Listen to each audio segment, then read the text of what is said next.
asalaamaaleykum wa rahmatullahi alxaaji Mbégi Diop ak Mame Ndokh TV mbokk yi nag ñoo ngi fii ci jumaay Cheikh Seydi Aboubacar Sy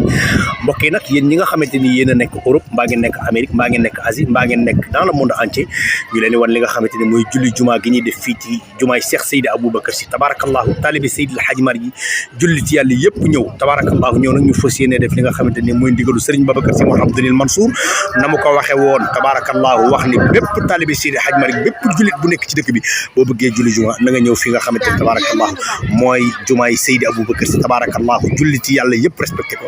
tabarakallahu bu heure bi jotee fu ne la nit ki jóge ci àddina di ñëw fii nga xamante ni tabarakallahu mooy xadara Cheikh Seydi El Hadji Malick Sy ngir julli si jumaa tabarakallahu mbokk yi mi ngi noonu di wax képp koo xamante ni yaa ngi suivre Mame Ndokh TV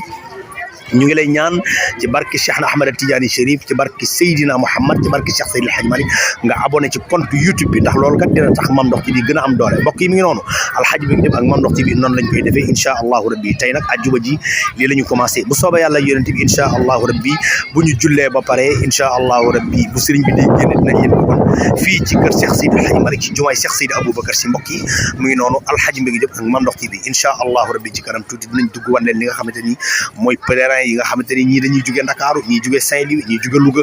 ñii jóge France ñii jóge États-Unis tabarakallah ñii jóge fi nga xamante ni tabarakallah mooy Saloum ñii jóge Gambie kenn ku ci ne di fas yéene dabu si li nga xamante ni tabarakallah mooy julli àjjuma fii ak kan Cheikh Seydi Aboubacar Sy mbokk yi mi ngi noonu alxaaji Mbégi Diop ak Mame Ndokh TV ci kanam tuuti ñu wan leen li nga xamante ni mooy sortie bi sëriñ bu ñu jullee ba pare sortie bi sëriñ bi di def